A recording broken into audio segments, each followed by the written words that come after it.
Halo guys, apa kabar kalian semua? Mimin di sini bakal melanjutkan alur cerita Sword Star. Disclaimer dulu bahwa kemungkinan besar ada perbedaan antara novel dan versi Donghuanya, tapi alur cerita utamanya tetap sama. Jadi tanpa ragu, Mimin akan membawakan alur ceritanya. 3 pemimpin lainnya yang baru saja terbangun dari tidur panjang, semuanya menatap layar cahaya yang mengambang.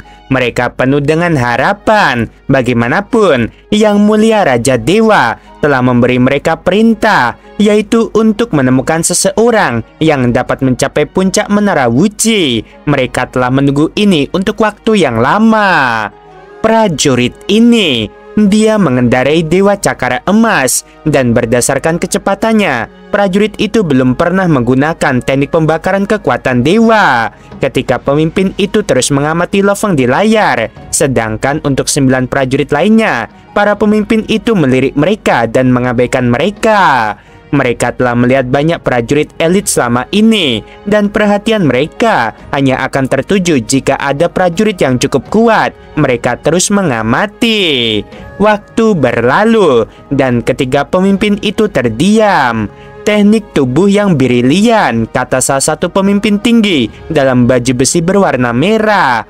Dia memiliki banyak teknik yang cerdik. Dia hanya seorang ahli hukum, tetapi dia menciptakan teknik seperti itu dan dia ahli. Dia benar-benar bermain dengan raksasa batu selama pertempuran. Tanpa ia sadari, Lo Feng telah bertarung dengan banyak makhluk hebat di ruang warisan untuk menyempurnakan teknik tubuhnya. Dan ia bahkan telah bertarung dengan 3 guru leluhur berkali-kali. Di bawah tekanan seperti itu, mudah baginya untuk melawan raksasa batu bodoh itu. Bahkan Dewa Sejati Abadi di dunia jin memenuhi syarat untuk terlibat dalam pertempuran uji coba dengan makhluk seperti 3 guru leluhur.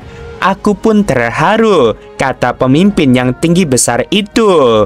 Kau adalah Dewa Sejati Abadi, bahkan kau pun tergerak, kata salah satu dari 3 pemimpin lainnya.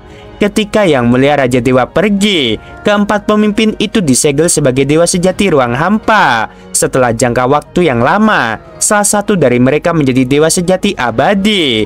Namun, berdasarkan perintah Yang Mulia Raja Dewa, keempat pemimpin itu memiliki tanggung jawab. Jadi mereka tidak dapat meninggalkan dunia jin sama sekali. Keempat jenderal itu adalah Dewa Sejati Abadi, tetapi mereka juga tidak dapat meninggalkan dunia jin. Setelah Yang Mulia Raja Dewa pergi, beberapa Dewa Sejati Abadi telah lahir, dan mereka telah meninggalkan dunia jin satu persatu. Namun, tidak ada satupun dari mereka yang kembali. Keempat pemimpin itu kagum dengan teknik tubuh Lo Feng. Jika teknik tubuh itu dilakukan oleh Dewa Sejati Ruang Hampa, mereka tidak akan kagum sama sekali. Tetapi itu dilakukan oleh seorang ahli hukum. Pemahaman antara ahli hukum dan Dewa Sejati Ruang Hampa berada pada tingkat yang sama sekali berbeda. Mereka belum pernah melihat ahli hukum yang mampu melakukan itu. Dia memiliki teknik terbaik dari semua kandidat yang pernah kami lihat sejak kami mulai menjaga tempat ini. Dia memiliki teknik tubuh yang luar biasa, dan dia juga hebat dalam teknik lainnya, kata salah satu dari 4 pemimpin lainnya. Pemimpin yang menjulang tinggi itu berkata, mungkin saja dia akan bisa mencapai puncak Menara Wuci. 3 pemimpin lainnya langsung terdiam. Mereka semua tampak serius dan suasananya menegang. Mereka semua menatap layar. Meraih impian Yang Mulia Raja Dewa lebih penting bagi mereka daripada menjadi Dewa Sejati Abadi. Bahkan lebih penting daripada hidup mereka sendiri. Di lantai 2 Menara Wuci, di 10 alam semesta mini di Tanah Merah Tua, kelima prajurit pertama semuanya tampak putus asa karena banyak tubuh dewa mereka yang telah habis dimakan. Meskipun kelima prajurit kedua juga tampak biasa-biasa saja, mereka baru berada di dunia miniatur dalam waktu yang singkat, jadi mereka tampak jauh lebih baik. Adapun Lo Feng, ia tampak baik-baik saja. Lagi pula, sejak dipindahkan ke dunia miniatur, tubuh dewanya tidak habis dimakan sama sekali. Ia bahkan belum melakukan Duan Mi tingkat pertama. Dengan Dewa Cakar Emas, kekuatannya jauh lebih kuat, sehingga ia mampu melawan dewa sejati dengan mudah. 5 prajurit pertama kehilangan banyak tubuh dewa mereka. Meskipun mereka masih hidup, beberapa dari mereka akan segera mati. Lo Fong melirik ke 9 dunia mini di kejauhan. Hanya dia yang bisa mengintip di saat genting seperti ini. Kelimanya tiba-tiba mulai berteriak kesakitan. Kelima raksasa batu merah tua di alam semesta mini di depan mulai berteriak dengan gila. Teriakan para raksasa batu itu sangat berbeda dari teriakan sebelumnya. Tidak hanya terdengar aneh, tetapi juga dapat mempengaruhi jiwa seseorang. Bahkan para prajurit di dunia miniatur lainnya pun terpengaruh. Lo Fong dan 4 prajurit lainnya dari kelompok yang sama tidak dapat menahan diri untuk tidak melihat pada kejauhan. Setelah mendengar teriakan memilukan itu, kelima prajurit dari kelompok pertama menjadi panik karena mereka merasakan bahaya akan datang. Entah dari mana, tangan batu raksasa menjulur keluar dari celah di samping raksasa batu itu, dan ada cairan yang membara di sekitarnya. Ada 4 tangan batu raksasa, dan masing-masing lebarnya setidaknya 1 juta kilometer. Terlampir pada tangan batu raksasa itu adalah lengan-lengan tebal. Mereka muncul entah dari mana dan meraih para prajurit elit. Salah satu prajurit elit dengan tato di wajahnya mencoba menghindarinya, tetapi setengah dari tubuh dewanya dicengkram oleh tangan batu raksasa itu. Tangan batu raksasa itu memegang prajurit erat-erat. Gambar ukiran kuno terus menukik, dan banyak sekali cahaya yang mengalir keluar darinya, memberikan para prajurit lebih sedikit waktu untuk menghindarinya.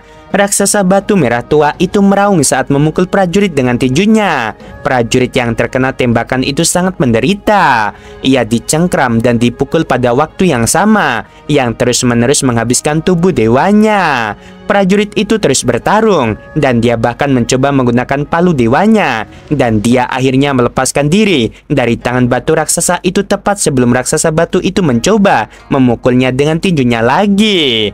Namun, dia telah kehilangan sebagian besar kekuatan dewanya. Tiba-tiba, tangan batu raksasa lainnya muncul dari celah itu. Tiba-tiba kelima prajurit itu hancur. Itu adalah situasi hidup atau mati yang nyata bagi mereka, dan mereka hancur berkeping-keping. Di bawah serangan gabungan dari tangan batu raksasa, raksasa batu merah tua, dan gambar ukiran kuno, para prajurit tidak punya cukup waktu untuk bereaksi terhadap serangan mereka. Mereka semua berada di ambang kehancuran. Keempat prajurit lain dalam kelompok Lo Fong semuanya panik. Kita dalam masalah besar. Kelima prajurit itu menderita akibat serangan gabungan. Dewa Cakar Emas Lo Fong sedang merenung. Rupanya 4 tangan batu raksasa muncul pada saat yang sama, dan mereka berada di sekitar raksasa merah tua itu. Selain itu, gambar ukiran sedang turun. Lo Fong segera menyadari bahwa itu sangat berbahaya. Keempat tangan batu raksasa sendiri bukanlah ancaman, namun begitu para prajurit ditangkap, raksasa batu akan dapat menghancurkan mereka sesuka hati. Untungnya hanya ada 4 tangan batu raksasa. Apa yang harus kulakukan? Tanyanya. Tanpa tanda-tanda, keempat tangan batu raksasa muncul. Lo Fong merasa gugup. Jika gambar ukiran kuno itu tidak turun, dia pasti akan terbang lebih tinggi sehingga dia bisa menghindari tangan-tangan batu itu. Sebaliknya, gambar ukiran kuno itu menurun, memberi para prajurit semakin sedikit waktu untuk menghindari cahaya yang mengalir dan membuat mereka sulit terbang ke langit. Mereka harus dijauhkan. Lo Fong menggelengkan kepalanya. Beberapa prajurit pasti akan mati. Mereka benar-benar dalam situasi yang tidak ada harapan. Dengan gambar ukiran kuno yang turun, semakin sulit bagi kelima prajurit itu untuk bertahan hidup. Garis-garis cahaya yang tak terhitung jumlahnya terus menyambar di bawah, dan gambar ukiran itu jatuh, menghantam para prajurit berulang kali. Kekuatan yang terkandung dalam setiap garis cahaya dapat menyaingi kekuatan dewa sejati. Ruang terus menyempit, dan sulit untuk menghindari tangan batu itu. Prajurit di kelompok pertama semua membakar kekuatan mereka dan berteriak, melakukan teknik terbaik yang mereka miliki untuk menghindari serangan itu. Mereka akan mencoba apa saja hanya untuk bertahan hidup lebih lama. seekor binatang aneh bersayap 12 tiba-tiba ditangkap oleh tangan batu. Raksasa batu merah tua itu mulai memukul binatang aneh bersayap 12 itu. Dengan suara ratapan, binatang aneh itu musnah, dan yang tersisa hanyalah baju besi dan barang berharga. Raksasa merah tua itu mengangkat kepalanya dan meraung. Dia kegirangan. Raksasa batu dan tangan batu semuanya berubah menjadi cairan merah tua dan menyelinap ke dalam retakan tanah. Baju sirah prajurit binatang aneh yang mati juga jatuh ke dalam retakan. Dunia miniatur menghilang. Hanya 9 dunia miniatur yang tersisa di lantai 2. Keempat prajurit lainnya dari kelompok sebelumnya masih berjuang. Apakah masih belum berakhir? Seharusnya sudah berhenti sekarang. Aku telah kehilangan sebagian besar kekuatan. Jika ini terus berlanjut, aku tidak akan mampu menahannya. Keempat prajurit lainnya semuanya gelisah. Bagi para ahli hukum, kehilangan sebagian kecil berarti jatuhnya kekuatan. Kekuatan ilahi hanya akan dikonsumsi secara perlahan di awal pertempuran. Namun seiring berjalannya pertempuran, tubuh ilahi akan dikonsumsi dengan kecepatan yang jauh lebih cepat. Semakin banyak tubuh ilahi yang dikonsumsi, semakin banyak kekuatan ilahi yang akan hilang. Semua orang menjadi panik. Para prajurit dari kelompok Lo-Fong juga sama merasa khawatir.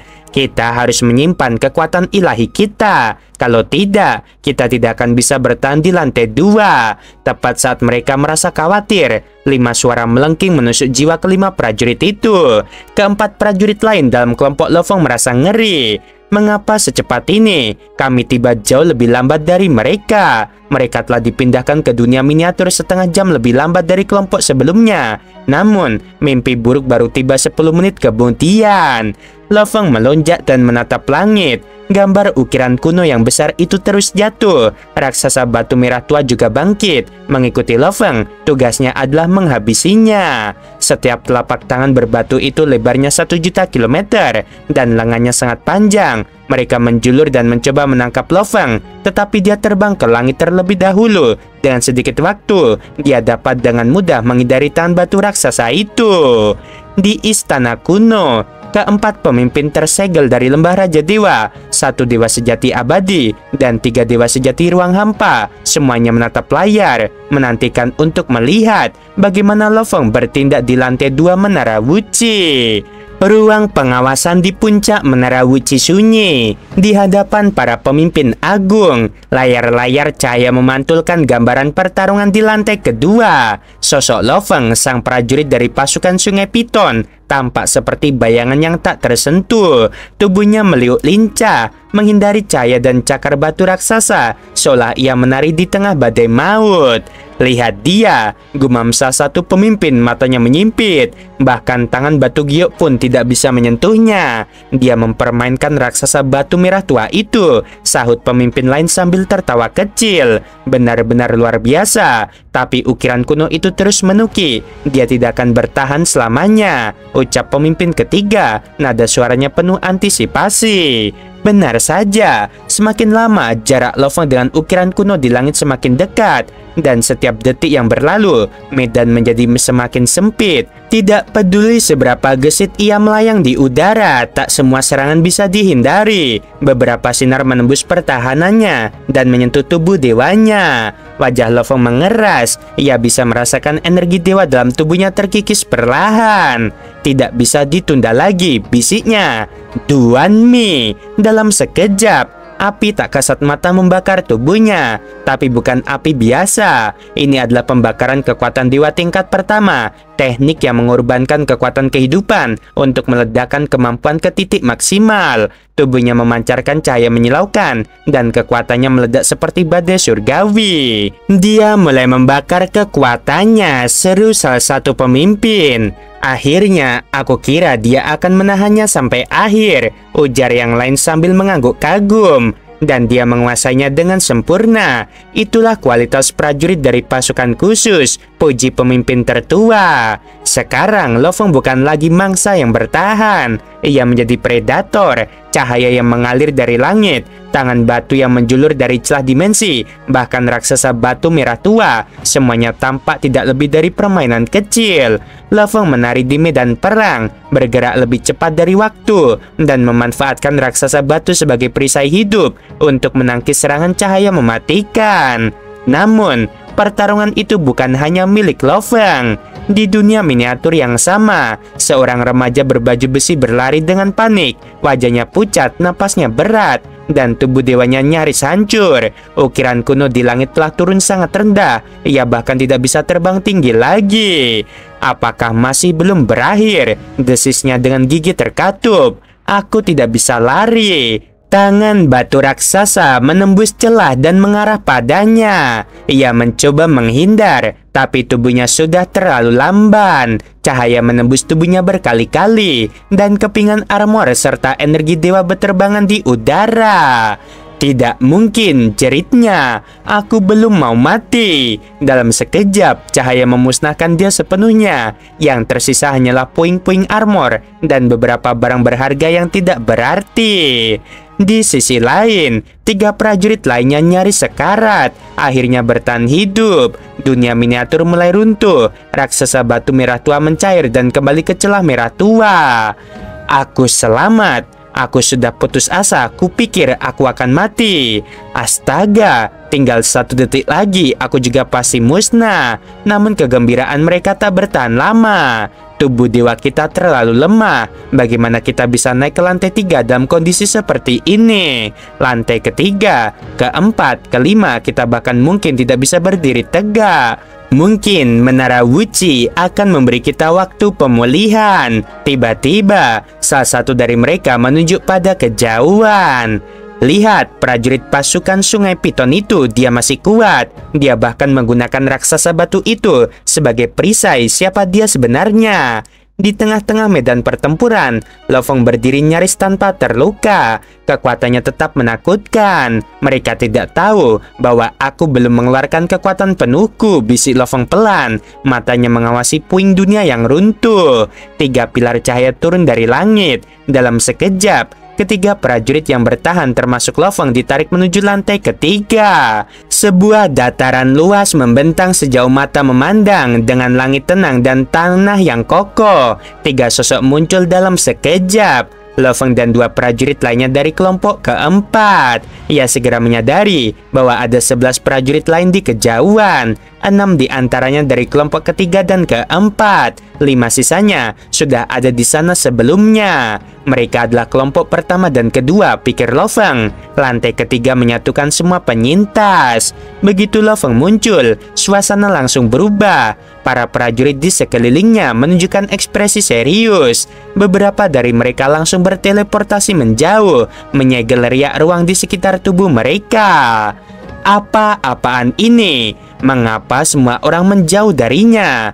Itu dia, prajurit dari pasukan Sungai Piton. Para prajurit dari kelompok sebelumnya tidak tahu siapa Lo Feng, tetapi mereka merasakan aura mengancam dari sosok yang tampak tenang namun bertenaga itu.